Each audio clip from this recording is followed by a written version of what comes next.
Good afternoon, ladies and gentlemen, I'm John, this is Many a True Nerd, and welcome to EGX Rezzed. Not just EGX Rezzed Sega, that's just the Sega room on the right. This is the whole of EGX Rezzed. Quantum Break is certainly pretty, but I did notice it actually shared a common problem with Life is Strange, which is having given the protagonist universe-altering time travel powers, the game can't actually come up with anything interesting to do with it. In particular, the protagonist can't seem to come up with anything better to do with a total mastery of time's flow than simply use it to slightly better shoot some guns. Dear Esther's getting a console release, though I've no bloody idea why. Possibly if you've played it previously and you thought the resolution or frame rate was too high. Here you go. Expeditions Viking, or possibly Viking Expeditions, I'm not sure, is a sort of roguelike-y, Fire Emblem-y thing, which is set on hexes and has turn-based movement-y hex combat, and it has hexes, so basically it's my game of the show. No, seriously, that looks quite good. You'll probably see some of that on the channel sooner or later. Subnautica on the Xbox One runs like arse. Utter, horrible, clunky, low frame rate arse. Avoid.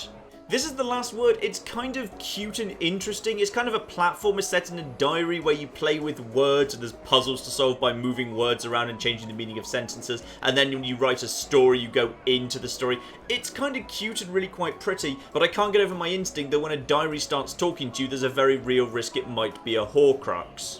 Orcs Must Die Unchained had an entire room to itself, which I thought was a little bit overkill for a game I hadn't even bloody heard of before today.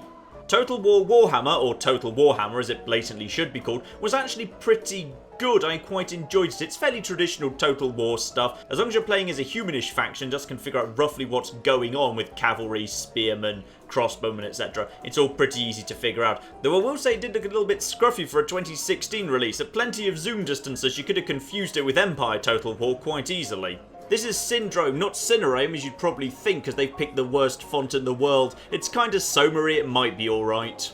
This is like a boss. I actually quite like this. It's kind of like a traditional dungeon crawler. You actually play as the massive, great, spiky monstrosity boss who basically just has to mow down waves of heroes who keep coming into your bloody dungeon and murdering your bloody friends. Man of War Corsair is broadly the shit bits from Assassin's Creed, except you're fighting super mutants, which is certainly a new direction for the pirate genre to go. Heat Signature is a ridiculously massive procedurally generated space thing from the Gunpoint devs. Mark my word, it is one to watch. I seriously think it would be better than No Man's Sky.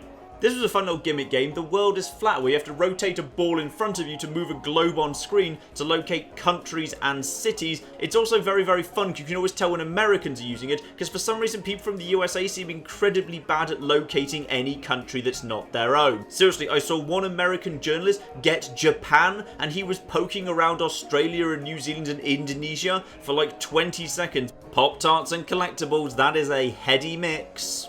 Here's something I wasn't expecting. There is a special Sonic Boom edition of Monopoly, which is quite frankly baffling. That's like making a special edition of Risk for Superman 64.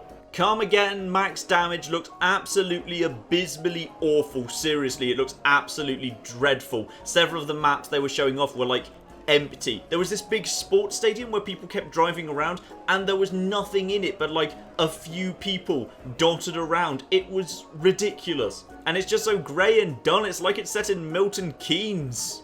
And that was EGX Rezzed 2016. There were probably other games, but I forgot to record them. Thank you very much and goodbye.